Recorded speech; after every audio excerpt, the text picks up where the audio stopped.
Facts and put on the table now. I don't need to sugarcoat anything at all. We are divided. Let's just accept it. It's no fight. It's no war. The North will come up on their own. We will respect each other.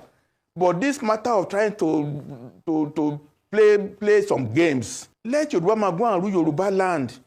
Let the North agree on who will rule Northwest. Let the Kanuri rule Northeast. Let the Igbos rule the Southeast. Let the South agree. Then the temperature will come down. I will not want to be running federal election with 200 million naira form because I have to run from Sokoto to Ikotekpene. I will campaign as a premier of Western region where people know me and I know them. I know what they want. The Southwest want to bring all Yorubas who are Japan, bring them back to Nigeria. Nigeria is too hostile for the Yorubas now. Nigeria is a poisoned environment for Yoruba because we invested in education so much and we have lost all the human beings. They are developing other societies. The North will not care less. How many doctors do they have in United States? How many doctors do they have in Europe? These are facts and put on the table now. I don't need to sugarcoat anything at all. We are divided. Let's just accept it. It's no fight. It's no war. The North will come up on their own. We will respect each other.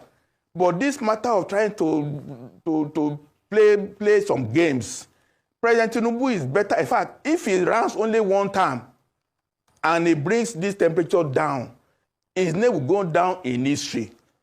But if he does not do anything in the next 6 months about restructuring, and he goes to use all the money to run election in 2027 and he wins, and then what?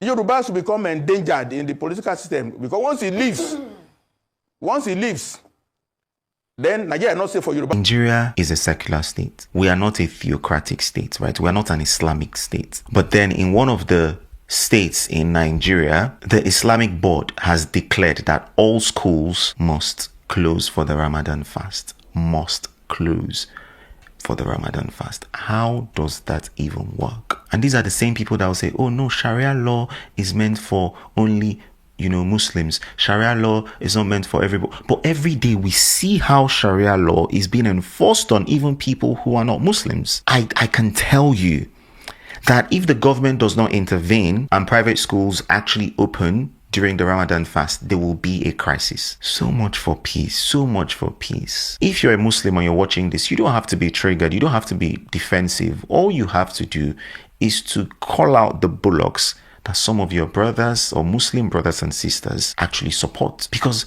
when you talk to some Muslims, they're like, oh no, we don't do that. But then the general representation of the things that we see in the media and the things that we've experienced says otherwise. And it begs the question, so what are the same Muslims doing? What are they saying? How do they fight against this oppression that comes from some Islamic sects? What are you guys doing exactly? Because I don't understand why I need to shut down my school as a must because of a Ramadan fast. Why? When Christians are fasting, we don't shut down schools. We don't shut down schools. We don't ask people who are not Christians to suffer with us. No, we don't.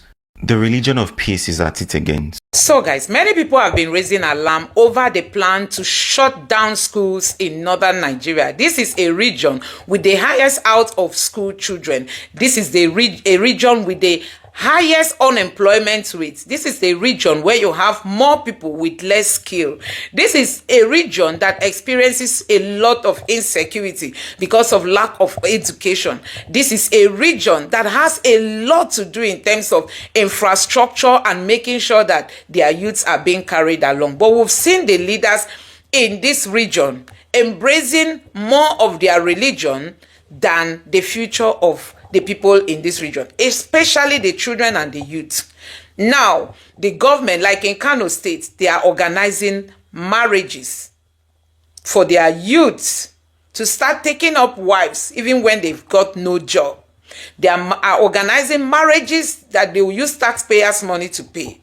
And also, we've seen so many children on the street begging, including women in this same northern Nigeria. And now there are plans to close down schools, not just the Muslim schools, but even The schools that have nothing to do with Islam, they are going to be shut down so that Ramadan is going to take place. A whole lot of outreach. People have been shouting, people have been lamenting that the leaders in the northern Nigeria have to stand up. We've seen the level of insecurity in the north and how easy it is to, to recruit their youths because of lack of education and lack of skills. These youths are given 500,000 naira, 1 million naira, and you see them join all these terror groups. And now, instead of them to encourage them to be in school, they are shutting down schools so that Ramadan can happen.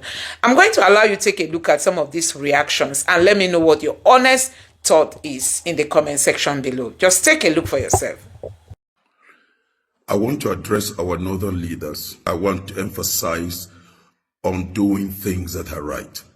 We cannot continue to be taking a region backward. I don't see the reason for the state governments of other states in the north to declare that schools must all go down or close down for the Ramadan. The last time I was in Dubai, Ramadan was on. Nobody was compelled. Schools were running. Schools have been running in northern Nigeria while the Ramadan is on. Why should we get ourselves always entangled into some crisis or setback? This is unacceptable. Northern Nigerian leaders, we must learn to do things that are right. Not everybody is a Muslim, and not everybody is compelled to fast. Ramadan should be a choice. It should not be something that should be compelled. Children are going to school, you want to put them on 30 days off. For what sake? We have to get things right. And I advise the governors of northern Nigeria to do what is right. This is unacceptable. It's unacceptable. We cannot punish everybody and compel everybody for what is a choice. Let's allow children to go to school. We have seen what we have gone through because of illiteracy in northern Nigeria. We cannot afford to close down all schools. Get things right. We don't accept this. And so these bans should be reversed. God bless Nigeria. God bless Nigerians. The religion of peace is at it again. So all private schools in Katsina must close for Ramadan fast. Hishbab board. Make this make sense. Since the four northern states of Katsina, Kpai, Kano, and Bauchi announced the shutting down of all schools because of Ramadan, there have been reactions from civil society groups. The matter is more of concern following revelations from the National Bureau of Statistics that the four states have the highest number of out-of-school children. According to the NBS's Multidimensional Poverty Index, Bauchi State has the highest percentage of children lacking access to education, with a figure of 54%. Kano State follows with 35%, Katsina 38%, and Kpai at 45%. On the average, these four states have 44% of children deprived of education. Nigeria is a secular state. We are not a theocratic state, right? We are not an Islamic state. But then in one of the states in Nigeria, the Islamic board has declared that all schools must close for the Ramadan fast. Must close for the Ramadan fast. How does that even work? And these are the same people that will say, oh no, Sharia law is meant for only Muslims. Sharia law is not meant for everybody. But every day we see how Sharia law is being enforced on even people who are not Muslims. I can tell you that if the government does not intervene and private schools actually open during the Ramadan fast, there will be a crisis. So much for peace. So much for peace. If you're a Muslim and you're watching this, you don't have to be triggered. You don't have to be defensive. All you have to do is to call out the bullocks that some of your brothers or Muslim brothers and sisters actually support. Because when you talk to some Muslims, they're like, oh no, we don't do that. But then the general representation of the things that we see in the media and the things that we've experienced says otherwise. And it begs the question, so what are the same Muslims doing? What are they saying? How do they fight against this oppression that comes from some Islamic sects? What are you guys doing exactly? Because I don't understand why I need to shut down my school as a must because of a Ramadan fast. Why? When Christians are fasting, we don't shut down schools. We don't shut down schools. We don't ask people who are not Christians to suffer with us. No, we don't. The religion of peace is at it again. So Since the 4 northern states of Katsina, Kpai, Kano, and Bauchi announced the shutting down of all schools because of Ramadan, there have been reactions from civil society groups. The matter is more of concern following revelations from the National Bureau of Statistics that the 4 states have the highest number of out-of-school children. According to the NBS's Multidimensional Poverty Index, Bauchi State has the highest percentage of children lacking access to education, with a figure of 54%. Kano State follows with 35%, Katsina 38%, and Kpai at 45%. On the average, these 4 states have 44% of children deprived of education, which is 10 percentage points higher than the national average of 34%. Dr. Sam Amadi is here to help us make sense of all that you just had read out in that story. Dr. Sam, glad to have you join me. Thank you. Good evening. Maybe we should start at where Khan says it's prepared to seek legal recourse. Let me quote what they said here. He says, "Our pursuit of peace does not diminish our commitment to justice." Well, I think Khan is the umbrella of Christian in Nigeria, so it has some locals, especially since some of their members operate schools, okay? Some of them are private schools, some of them are perhaps church-based schools. So the issue of going to court is a peaceful process to resolve conflicts in a democracy. So there's nothing untoward about indication of going to court. What have been problematic is a protest or some kind of, civil quote-unquote street action. So that's good. But again, stepping back, what are the issues here? So first, the government has a right to declare public holiday. So this is not the sense of power to declare public holiday. So for example, we know that even the Ramadan itself, the day of the end of the fast, will be a public holiday, 2 public holidays. Nigeria has been very fair and balanced in public holiday. In fact, some of us think probably we have too many public holidays, okay? But I think if you look at Christmas, which is actually 25th, and the Boxing Day, the government gives 2 days to celebrate Christmas. Gives 2 days for the Fite, the Kpai, and Easter and all that. So there have been some argument that says, oh, during December we shut down, but that's not true. For example, civil servants work, when I was NEC chairman, we closed 23rd, so 24th, 25th, and people were supposed to resume the next Monday. So we've never had, whether for Christians or Muslims, a period where 5 weeks we've shut down schools to celebrate Ramadan. That's 1. 2, let's bear in mind that this is not an action on behalf of imams or the Supreme Council of Islamic. This is just fortuitous by the governor. So it's not a case of Muslims clamoring that they need 5 weeks to have meaningful, fast. Many of us are going to partake in the breaking of fast with our Muslim friends. We know that this is a very serious global activity. It doesn't require government's action to enable it to happen. People have been fasting, whether in Saudi Arabia, in the UK, in Nigeria, anywhere in the world. The religious structure is very clear. You fast, you break your fast. I know that some of businesses allow Muslims perhaps to go early. Some will leave office like 4 or 5. I think on Fridays to prepare, even working days. Okay. Yeah, just to support, know that, maybe some will need to go home early to prepare. Okay. But nothing calls for 5 weeks. 5 weeks of school closure. Again, especially when you think about the fact, I'm not stopping you, but these states already face alarming rates of out-of-school children. So first is the fact that there's really no religious justification for this. There's no history of it. There's no clamor by Muslim faithfuls who fast regularly and fast well that, look, they needed to have that happen. That's number 1. Number 2, now let's look at the human development. So if there's no overriding state interest and there's no overriding religious reason for this, then it's mere populism by the governors, maybe a mistaken notion that they will be seen as too faithful, or some kind of, novelty. That's how we got the Sharia.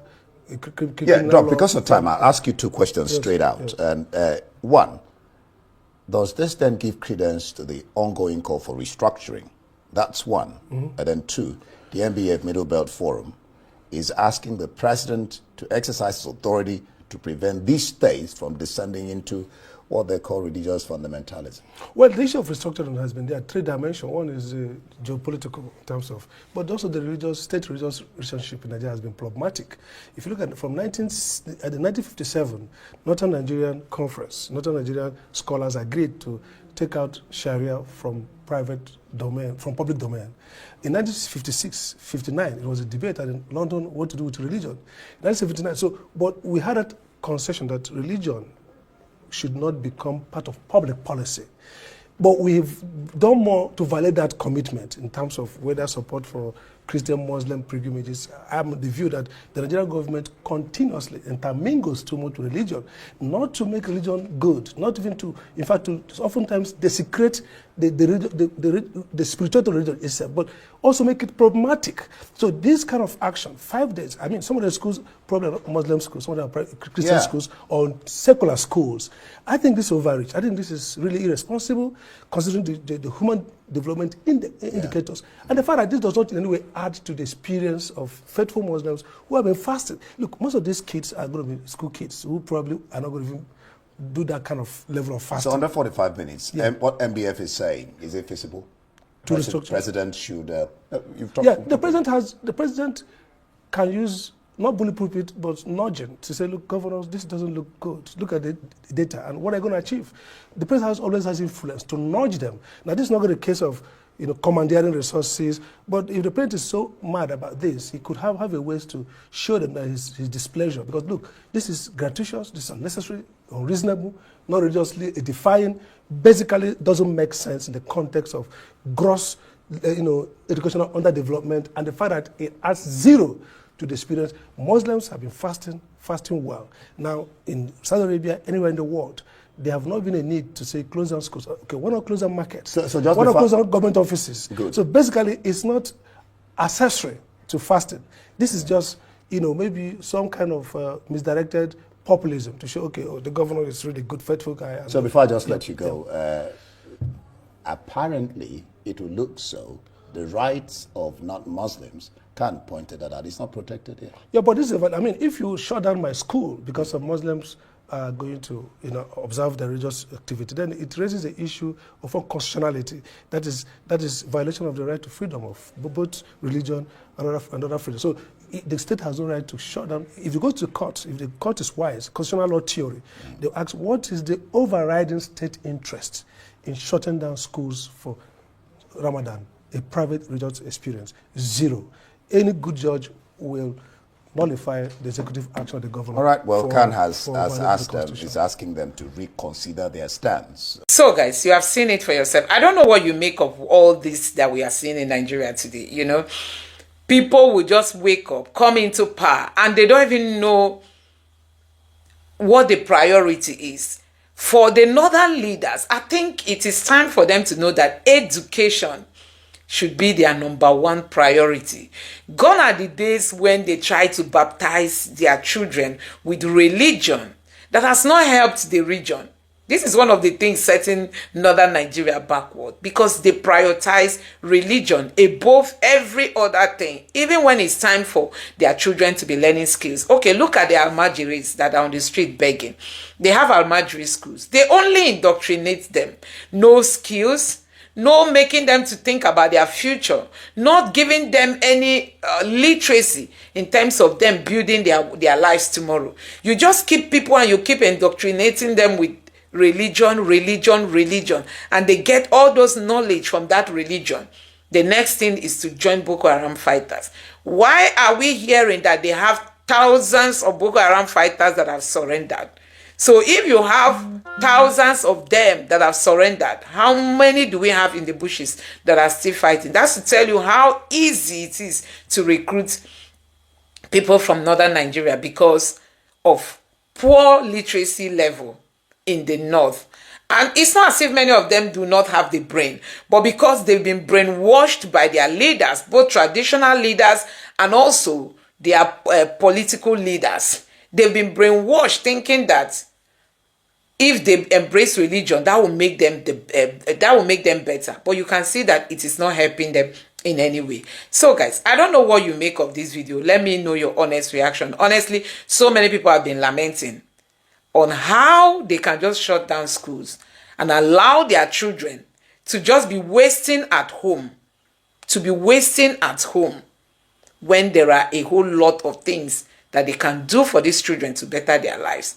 Anyway, let me know what you think in the comment section below. Please don't forget to subscribe to the channel, turn on the notification bell. Please give this video a like so that YouTube can recommend it to others, and drop your thoughts in the comment section below. Thank you.